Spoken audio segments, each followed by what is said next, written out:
وآخر دعواهم أن الحمد لله رب العالمين. وما من دابة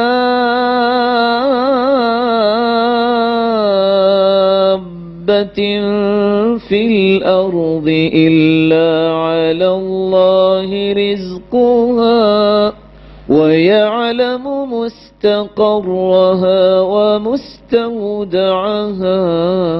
كل في كتاب مبين. اللہ کی طرف سے اعلان ہے، اللہ سبحانہ و تعالی فرماتے ہیں انسان تو اشرف المخلوقات ہے. وما من دابہ، کوئی بھی چیز جو دنیا میں چلتی ہے پھرتی ہے ان سب کا رزق کی ذمہ داری اللہ نے لی ہے. کس نے لی ہے؟ بندہ نہیں کچھ کر سکتا.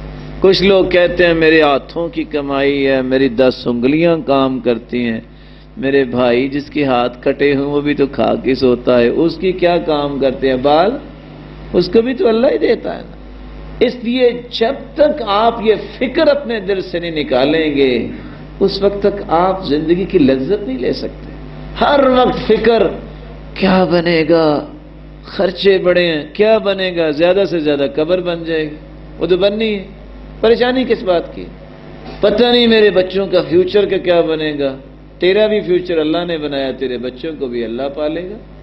آپ سوچ سکتے ہیں نیک آدمی اگر کروڑ جمع ہو جائیں نبی کا مقابلہ کر سکتے ہیں؟ بولیے. آیت سنیے اللہ رب العزت کیا فرماتے ہیں. وَأَمَّا الْجِدَارُ فَكَانَ لِغُلَامَيْنِ يَتِيمَيْنِ فِي الْمَدِينَةِ وَكَانَ تَحْتَهُ كَنْزٌ لَهُمَا وَكَانَ أَبُوهُمَا صَالِحًا. شہر کے اندر 2 یتیم بچے تھے، ان کا باپ نیک تھا. کیا تھا؟ دیوار کے نیچے خزانہ اس نے چھپایا ہوا تھا، میرے بچے نکالے، دیوار گر گئی. نیک بندے کی اولاد کے فیوچر کی پلاننگ اللہ کیسے فرما رہے ہیں. 2 نبی موسیٰ علیہ السلام، خضر علیہ السلام، دونوں کو حکم دیا میرے نیک بندے کی اولاد کا خزانہ ضائع نہ ہو جائے، جاؤ دونوں مزدور بن کے یہ دیوار کھڑی کرو. ہم نے کبھی سوچا ہی نہیں ہے. یعنی آج کوئی نیک آدمی کو سمجھدار بندہ کسی کو ضائع نہیں ہونے دیتا، اللہ تعالیٰ ہمیں ضائع کر دیں گے؟ یہ کیسے ہو گیا؟ اللہ رب العزت نے جو وعدے کیے ہیں ان میں کوئی خلل ہوگا؟ اللہ سے بڑھ کے کوئی وعدوں کا سچا نہیں ہے.